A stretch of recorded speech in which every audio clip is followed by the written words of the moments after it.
Welcome to Keep Making Movies, the podcast where we explore, shall we say, movies that may have needed a bigger budget. We evaluate the movie for what it is, decide if it could have been improved with a budget, and if it'll join our Keep Making Movies official recommend list. I'm your host KJ, and with me is Tom. Today we are discussing Matthew Butler-Hart's Infinitum, subject unknown. This is Matthew Butler-Hart's fourth feature-length film that he made with his wife. In Infinitum, we follow a woman trapped in an attic who eventually gets out over and over and over again. It's a little confusing as to exactly if she remembers the resets of the loop. She seems to get a little further. She seems to be able to remember things from sometimes previous loops, sometimes future loops, side loops. Sometimes she sees herself a little bit. And we're getting further and further and further. At the same time, we're getting interview clips from Ian McKellen and Varys from Game of Thrones that are kind of explaining what's going on a little bit. Turns out they're doing experiments so that a human mind can see the infinite possibilities that surround us at all times. And presumably, the woman we're following is part of that experiment right now. The movie ends with someone saying, "Okay, turn the experiment off," and we cut to black, and that is our movie. Tom, what do you think the goals of the creators of Infinitum were? I think the goals of the creators of Infinitum were to explore the multi-world theory that is something in quantum physics, something in speculative philosophy, in which because a particle is both wave and particle, and it isn't anywhere at any one time, that once it's observed, the wave function collapses. A particle could be in any number of places and is in any number of places probabilistically. And so this gives rise to the particle is in all places, and therefore there's multiple or infinite worlds, and in each world the particle is in each single place. And I think the filmmakers are attempting to do that at the macro scale. And they're attempting to explore what it would be like to live in that, kind of, because our main character doesn't have a memory of that, or her memory is somewhat foggy. It advances, but it sometimes resets, sometimes scrubbed. That I don't think is really part of the multiple worlds And thing. sometimes she seems to remember stuff that hasn't happened yet necessarily, right? We don't, Yeah. like, for instance, she knows where the keys are to the car. And Mhm. we don't know, is it because on a previous loop she found them, or maybe on a future loop she found them, right? It's the all possibilities, and she just seems to be able to remember sometimes the other possibilities that doesn't matter when they happened, before or after this particular loop. Yeah, it's odd because the goals of the experimenters, as you learn from voiceovers and also things echoing in her head, for some reason, are that people will be able to see infinite possibilities. Now, that infinite possibilities that they're able to pick, right? I'm able to choose um, doing this podcast or going to a movie, right? And I could see the version of me that goes to the movie and see the version of me that does this podcast. I don't exactly know why I can't see that right now. Like, you know what I mean? Like I can imagine the me that goes to the movie and imagine the me. Are they literally visualizing themselves doing something else? I, I think that's what the movie's doing. I think the movie is trying to visualize what the quantum string theory style idea would look like. More than just what we imagine in our head, right? We can imagine, oh, if I went to the movies, I'd be sitting in the dark right now, and there'd be. I think that the movie wanted to kind of visualize it. I think that was the goal. Was, hey, there's this idea of all the possibilities happening. Can we put that on film? okay. I mean, we don't really see all the possibilities happening. We sort of see checkpoints where we see decision branches. The point of the decision branch, because they changed the filter, I believe. I don't know how consistent they are with that, but I believe that's when you see a decision point or a branch. But you don't really see her seeing her go left or seeing her go right, except sometimes. Well, so I want to bring up a video I had sent you, Tom. The Hmm. video is a YouTube video called Quantum Physics Kaizo Mario World 2 Stage 1 101 Deaths. And in that video, you're watching someone play Super Mario World, which is a 2D side scroller similar to Super Mario Brothers on the NES. And what you're seeing is each of their playthroughs overlaid on top of each other. So you sometimes you only see one Mario because in the beginning he just ran right. But sometimes he jumped a little bit earlier or a little bit later. So you might see multiple Marios jumping when he probably should jump. Sometimes he ran past the jump a little bit, then came back, then jumped. So that Mario might be a little bit behind. Sometimes he fell in the pit. Sometimes a lot of the Marios fell in the pit. They didn't make it to the next thing, but then some did. So it's all the possibilities, but not just every pixel can be every color. It's all the probabilistic possibilities that Mario probably would go through overlaid on top of each other.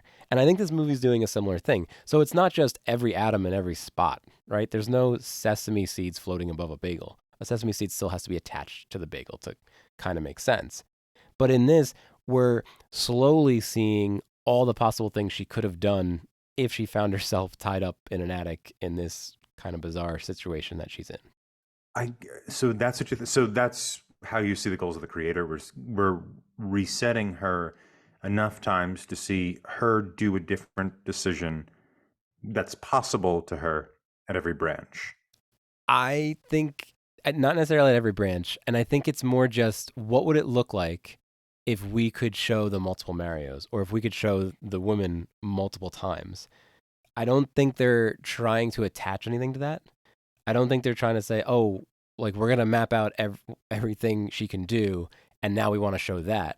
I think it was more, all right. Well, she's gonna wake up. She's gonna try to leave the house. She's gonna try to drive the car. There's just these different pastiches.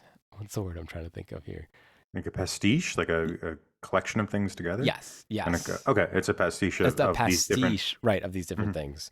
Not necessarily that they're going to tell a narrative, which I don't think there's very much narrative in this There's not movie a at lot all. no narrative. So I think it's just a pastiche of what could have happened, and then they kind of order it in a way that at least we can follow a little bit. Hmm. But I think the goal was just to visualize this idea. Okay, to visualize these kind of multiple fit, the many, not infinite, but many possibilities that this woman could have gone through. Right. All right. I mean, that's a fairly humble goal, I think, and Yeah. Right. that's fine, I guess. It's not nearly as exciting as the video. What makes the video you sent me exciting is that you can see all of these possibilities manifest at once. And so you could see in a moment uh, many, not hundreds, but many options that Mario could go through. In this, the the plot is laid out so that she's solving a puzzle. That's what it seems like. She's solving the puzzle. She's in the room puzzle, and she's able to get out of the chair pretty easily. And she solves the door puzzle, which is how do I get out of the room? Well, here's the door on the floor, type of thing. Then she solves the car puzzle. I mean, it's like Yeah. that's what it is. Mm-hmm. And so while these things, I see your point. While these things represent like decision points, it seems like the decisions she makes are more like a video game, like a role playing video game, a sort of Sierra Sure. level. Like a King's Quest or Yeah, Yep. yeah, exactly. Where it's okay, I've come to the decision point. How do I get past it? And the keys are over here. Okay. Oh, the car's not going to start. What do I do to start the car? Apparently, will it? You could just will Well, yeah, it gets a little weird there. it. But I think we're getting it from Mario's perspective, right? Another option would have been to get some special effects and, some clever editing and have you could watch her do multiple things at the same time, right? It would be boring if we just saw all of them at the same time. I don't even know how you do that, but you might be able to set it up so that you see one of her split into 8 and then the ones that make it down the stairs and then split into 16. You could have done something like that You see a possibly. little bit of that. Every so often she sees herself, Hmm. right? There's like a cut of herself, which again, I think it's now from Mario's perspective Hmm. as opposed to from someone watching Mario. Hmm. Yeah. And then it's one of the Marios who have died and have been resurrected, and he's seeing Trying the more. level again. Yeah, yeah. I sure. I mean, I think that's fine. I could kind of get that reading. Um, what do you make of the other plot stuff? Yeah, so let's jump in. So, how do we think they did with the money they had? And let's start with the other plot points that you're bringing up, right? So, if it's more than just to visualize the multiverse, feels to me more like a Marvel Endgame thing these days, but a multiverse of possibilities. It didn't make too much sense when she willed the car to start, right? I couldn't explain. Was she like moving through the possibilities and then picking one? Is that the goal of the experimenters, that they're going to give people the ability to do this now because they can experience all the possibilities? Yeah, that seems to be what they mention in the movie, is that once we give people the ability to see all the possibilities, they can kind of control everything. And they can control everything because she can pick the possibility in which the car starts. Right? Maybe the quantum wave function lands on the not starting car 95% of the time, but if you could see which part of the wave function you want to collapse, you could collapse it how you like. And so you can pick the car starts, that type of thing. You can pick she's not really there when she's driving down the road and there's another version of her and she instead of stopping the car when she's 100 yards away from the woman, she just drives through her in a panic, pretending it's it's a very odd scene that doesn't quite work. We can talk about it more, but I don't think we need to. I think that's the thing. And so so that's a plot point that I think the movie does explain, and I think it's fine, kind of. Um, they don't do anything with it. It's an interesting idea, but they don't do anything with it, right? It's not like Right. There's now no she answer. has Yeah. superpowers and now she can stop they're not called whiteness. What are they called? What is the organization? Oh, Super Witness with a Witness. Y. Thank you. I when I first saw it on the screen, I thought it said whiteness. I thought that was the name of the organization. I was, oh no, whiteness is coming to get us all. But yeah, so Witness. She doesn't use it to like stop Witness or do anything. I think the only time she uses that power is to turn on the car, which doesn't get her very far, and to not hit the woman by making her not there anymore. Yeah. Which you can, which first of all, you're in a you're in a world where there's no other people.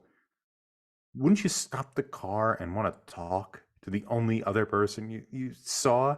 Yeah, And I think on a previous iteration we saw her swerve to get out of the way, and then the car wouldn't start again after she did that. So I yeah, think she was determined to not stop the car so that she could get past this decision point. okay. Um, yeah. I also yeah. Just anyway, that whole scene. Um, But I think this brings up another part of the plot, which factors into that question you're asking, which is how did they do with the money they did? They have a very particular problem that a lot of money wouldn't get them out of, which is they had to film it during the lockdown of COVID. Mm-hmm. And so, using the circumstances, I think they did well because it was just the director on an iPhone and her. And I think if they had more money, they would have put it off, right? They would have waited for they Right. had a crew and Yep. had a real camera instead of an iPhone, and had more than one filter.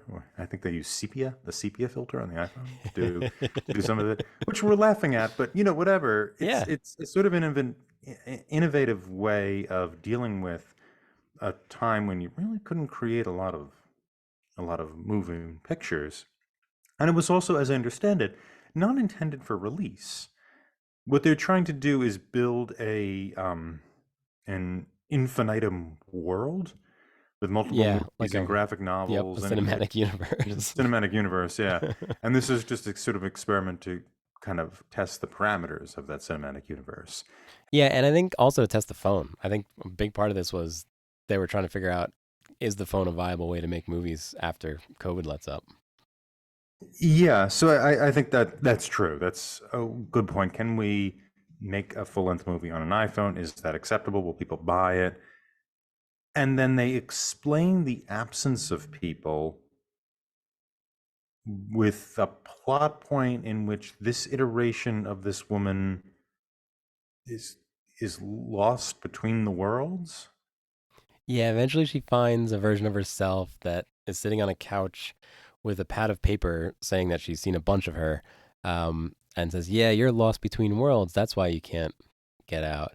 But let's talk about the isolation real quick. The isolation I thought was really cool. Have you ever played Metroid for the NES, Super NES, I have GameCube? not. No, I don't. I don't know Metroid. It's a game where you're a bounty hunter you've been dropped off on a planet and you're usually trying to find an alien or figure out what happened to the planet, but the planet is empty.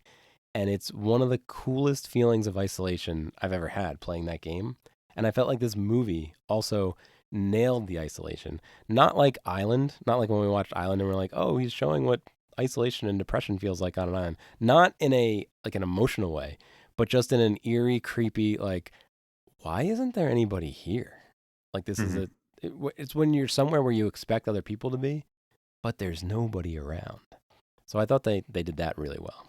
They use this circumstance. The plot explanation makes, I don't think, any sense. I don't get it at all. Now that And so it has a sort of creepy. The problem though with how this movie does it and how other things do it, where you're kind of isolated and you're like, we don't. Why is nobody here? That's sort of. I'm trying to think of a movie that does that, where you're just in a place and there's nobody there, and why is no one here? What happened to everyone?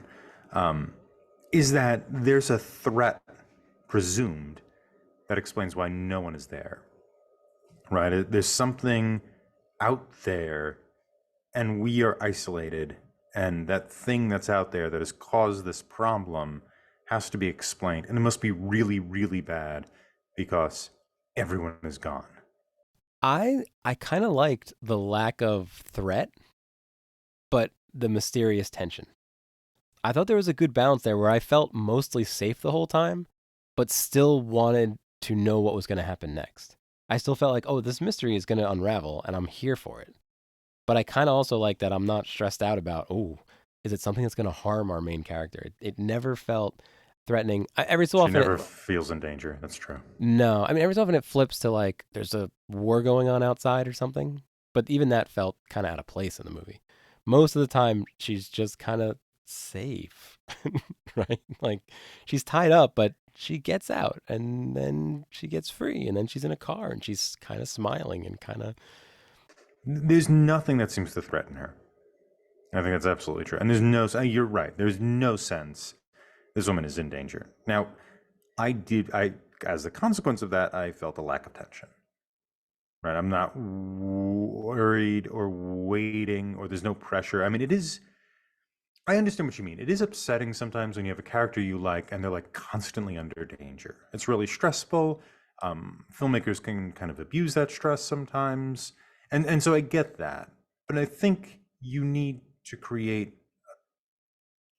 the reason why filmmakers do that is it's a pretty easy way to create tension. You care about this character and you don't want them to be hurt, and the mystery, you're being driven to solve this mystery because that means she'll be safe or safer. She'll know what's going on so that she can deal with the threat more completely. And here it's just there's no threat. So she's getting to the witness facility be, why, because right? What's why that going to not? do? Is it going to help? Yeah, Yeah. right. Yeah, she's But like, it's, okay, I found a paper from a car in its house. It's a wreck. I mean, there's just crap everywhere in this house. This thing says witness with an address, and there's a map. So I guess I'll go over there and see what's going. I mean, there's no like, why doesn't she stop and not to harp on the scene, but why doesn't she stop and talk to the woman in the road? Maybe she has answers. Yeah. But anyway, yeah, it's a little Twilight Zone this way. Mostly because in a Twilight Zone episode, again, there might not be a threat, but it's eerie, and you're, in the 15-minute episode, you want to know what the big reveal is going to be at the end. This doesn't have a big reveal at the end, but while you're watching it, you don't necessarily know that. yeah, there is a Twilight Zone episode like this where he's a man like wakes up in a town, and the town is just there's nobody there, and he can't figure out what's going on. And I won't reveal what happens at the end. Ooh, Ooh, audience, It's like, Google oh, man wakes up in a town Twilight episode and see if you yeah, can it'll find it. take you about 25 seconds to figure out what happens at the end of this episode, thanks to Google. But speaking of the house, I liked the house. I thought that was a great set. It looked like either a house that you used to go to when you were growing up, but not literally that house, but more just how you remember it. There was kind of stuff all over the place. The geography didn't make that much sense. Like she had to like go outside to go into another part of the house to get the keys sometimes. I did like the house. It looked lived in. I'll say it looked lived in. I don't quite get whose house it was. It seems to be owned by the company, maybe, because they make a point that this person needs to feel they're under threat in order to somehow burn on their quantum powers or something like that, which I believe is the plot of Deadpool. I think that's how Deadpool gets his powers. So when she's Deadpooled into become Quantum Woman or something like that, she has to be in this house and feel a sense of threat. But yeah, it looks lived in, and there's also all this stuff against the door, so it looks barricaded against something outside. Mm-hmm. Mm-hmm. And when she Yep. first appears there, she sometimes sees a version of the world in which there's some sort of fighting, some sort It's of like a war like a going on. battle, like a war. Yeah. Yeah. Mm-hmm. And so you're like, oh, something bad happened. This is the aftermath of that. The people in this house were barricading themselves against the bad thing outside. That's why all the doors have crap in front of them. That's why she can't get out. We know she has to feel a sense of threat to become Deadpool, but it seems there's this other condition in which the world has been under some kind of violence. That London's in violence, and when you see London, it's futuristic, right? There's Yeah. like Yeah. a Mm-hmm. little futuristic, which for some reason the future is always represented as being like filled with blimps. Like in the future, we're gonna have something that's slower than a plane and far more flammable. You know, that's the vision of the future for these people. But whatever, we're in a future world in which everything's abandoned, um, and something really bad has happened. Some sort of something that involved military, presumably, and people are scared. And so this house is where all the evidence is for this horrible thing that happened. But it's never paid off. We don't know whose No. house it is. We Yep. know she was put there to feel a sense of threat, but the impression I first thought was, oh, she was put there to feel the sense of threat, to go through this experiment, and then a war happened. And so the experiment went awry because they couldn't follow through with it because there was some sort of catastrophe that happened in London. And so what we're seeing is this kind of half cooked experiment. That's what I thought we were going to get. Kind of a 12 Monkeys thing almost. Yeah. Is that what happens in 12 Monkeys? Well, 12 Monkeys, they send him back to try to stop the apocalypse. Yeah. So it was almost they're using her mind to see why the war started or Oh, that I see what you're possibility, try saying. to prevent. Hmm. Yep. Yeah, I see. So that would Hmm. make sense. I was thinking more like there was an experiment and like they stopped it halfway through, or just all the people who were doing the experiment were killed, but her. And so the reason why she's in the in between Stuck. world Hmm. is the experiment was never finished. Now we know this isn't true Got it. because the movie ends with them saying, "Okay, end the experiment." Right. And we get no explanation as to why there was a war, other than in some universe somewhere, a war could have started, and maybe she's just seeing that in her, but there's also, why is she seeing only the war universe and the in between the world universe and not random other universes? So none of it really holds. And so I found I found the absence of people to just kind of make the movie sleepy. It also gives us we get no person because of that. She has nobody to talk to, so we don't. I don't remember her name. Um, I don't. We don't know if she's lost her memory. We know she doesn't remember how she got into that room, and she only remembers parts of the reset. But we have no idea if she knows who she is. Hmm. Hmm. Like we know nothing. There's no clue that says, "Oh yeah, she's forgotten who she is," or she remembers who she is because she has no one to speak to. So it ends up becoming a handicap. Or shows isolation even further. Like you're not even with yourself. it's not very interesting for us, right? Who have to watch a person who may or may not have an identity. I mean, think about that as Yeah, a constructing a character. This character right. may or may not have No, an identity. there's no character, there's no plot. Yeah.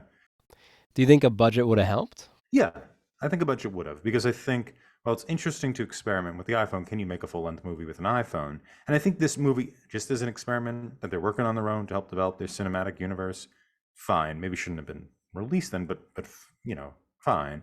Um, but I think with a budget, you could have developed that war world better, right? It doesn't Hmm. have to be a question mark at the end. You could have had her run into herself and actually have a conversation with herself more than just at the end. Just the Yeah, almost a therapy session. It felt like. yeah, Yep. yeah. At the end, just the and here's the Twilight Zone explanation or the Black Mirror explanation. You could have had more of these kind of quantum worlds popping up, right? I mean, if she's randomly seeing these other worlds but not participating in them, right? She's no longer entangled with anything, so she can't connect or touch anything in these other worlds. You know, she goes upstairs and opens doors. Grabs the keys. Yep. Yeah, it's a little. I she can. There's apparently a shell of a world that's the in between world, but there aren't any people there except versions of her. It doesn't anyway. But I think you could have fleshed that out and explained it, and it would have made the movie more conventional. But conventional movies get made for a reason. They kind of do their thing pretty well. Um, if we think of this movie as background to a sort of cinematic universe, then it's done its job. But I think money would have helped. I don't know. What do you think? I think first of all, sorry, Mr. McKellen, but cut his scenes. There's no reason for that. I Yeah. think it would have been a little eerier. Mm-hmm. Same maybe with Vari's scenes. I know that we don't get a lot of explanation, but Mm-hmm. maybe the movie didn't need explanation. Maybe it would have been better as just a impressionist. Mm-hmm. Um, so I think they could have saved some budget there. I imagine a lot of the budget went to those two actors. I think the score could have been improved. Sometimes it was a little grating, Mm-hmm. so you could have put some money there. But I liked the house. I thought she was pretty good, right? She's the only one on the screen for the She's whole time, fine. right? Yeah. I mean, I she doesn't think have anything to do. so. I don't know. I kind of enjoyed the nebulous, disconnected, no plot, no character. It didn't overstay its welcome. It was pretty short. So yeah, I'm not sure. It's interesting making it purely impressionistic, right? Where there's no Sir Ian McKellen, and we should say the Sir Ian McKellen filmed his scenes on an iPhone and then just sent it to them. He has a few scenes in the beginning it's reminiscent of Alec Baldwin in that movie we In saw. Andron that we did. Yep, Yeah, yeah, exactly. it's the same thing. And Vari's um, what's his name? Conleth Hill. Conleth Hill it's sort of the same thing, right? They're celebrities. All our budget is going to go to them, um, and they'll film 30 minutes of work on an iPhone and mail it to the director. So if you cut that and you just had this sort of person wandering around an abandoned London or an abandoned English countryside, potentially that could be very interesting and just absent information, right? Just completely absent it. I think you would need more money because I think you would need a better print. I think this would have to actually look good. Like a movie. Yeah, it Yeah, does it have a doesn't. probably because of the phone. It does have a little bit of a made for TV feel to the film quality. I mean, I know there's no film here, but the yeah. Hmm. Yeah, the picture quality is not very interesting. And so if you had some very interesting cinematography and you just had this sort of, abandoned, and then you would also have to be a lot more creative, right? You'd have to use, I think montage could really help, right? Where you're colliding images together to give a narrative or a sense of who this woman is by doing like old school Soviet montage style and create kind of a sense of this person. Does it make the list for you, Tom? Are you recommending Infinitum? No, I'm not recommending Infinitum. Off the list for Tom. Mhm. How about you? So at 35 minutes in, I was a solid yes. And 35 minutes in, we saw the loop a few times. It was a good mystery I thought I'd going. At this point, I thought it was a good compliment to Coherence because they're kind of attacking the same thing in a very different way. Hmm. So I thought it'd be kind of cool as a double feature.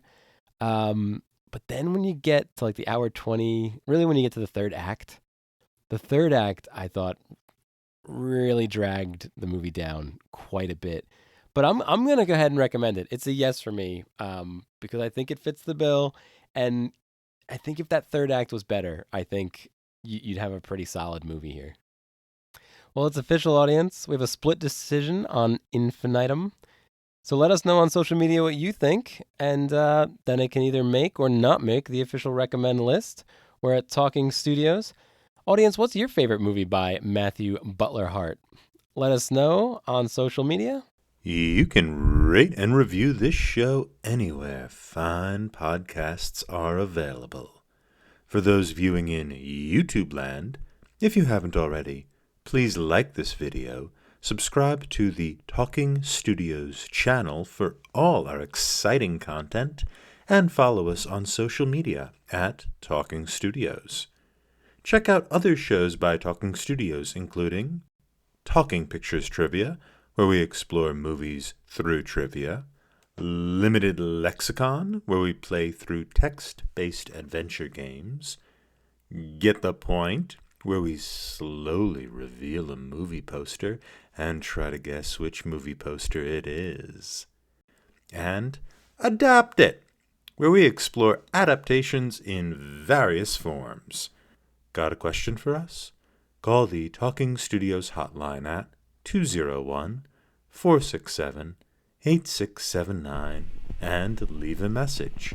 It may be featured on a future episode. And if you haven't already, please subscribe to Keep Making Movies wherever fine podcasts are found. Join us next time when we discuss Doors from 2021, not to be confused with the Val Kilmer movie based on the rock band The Doors. This is a different movie called Doors from 2021. Stay tuned for our first impression of Doors.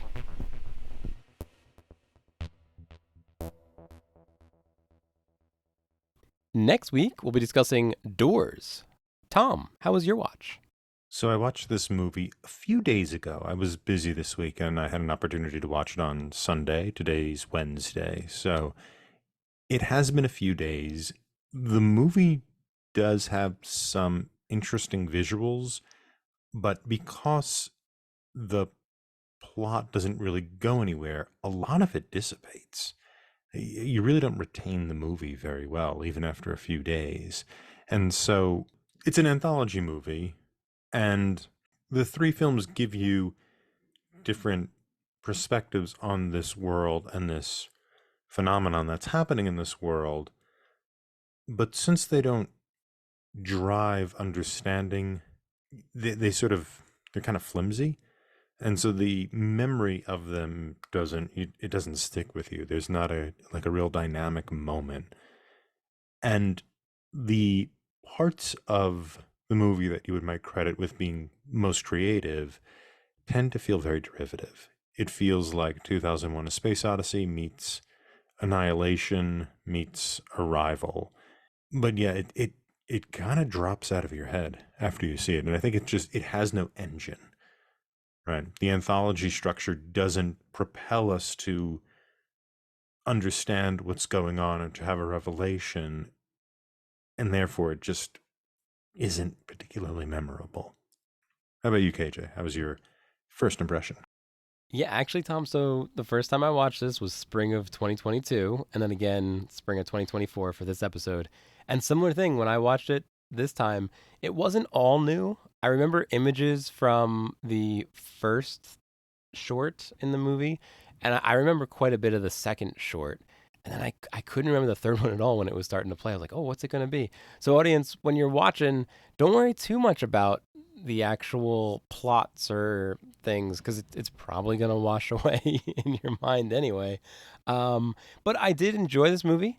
I do think there's some cool ideas, and I did remember the Doors, the actual Doors that you'll see, audience. Doors is available on Amazon's Prime Video at the time of this recording. Wow, Talking Studios.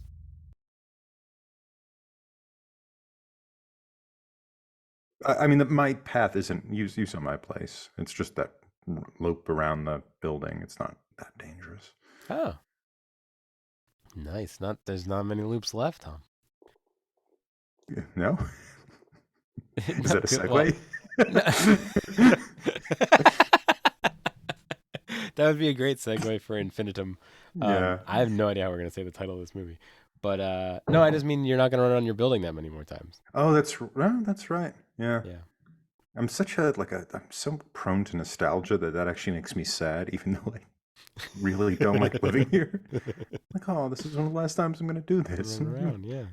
You don't like living in this location, and this apartment complex is miserable.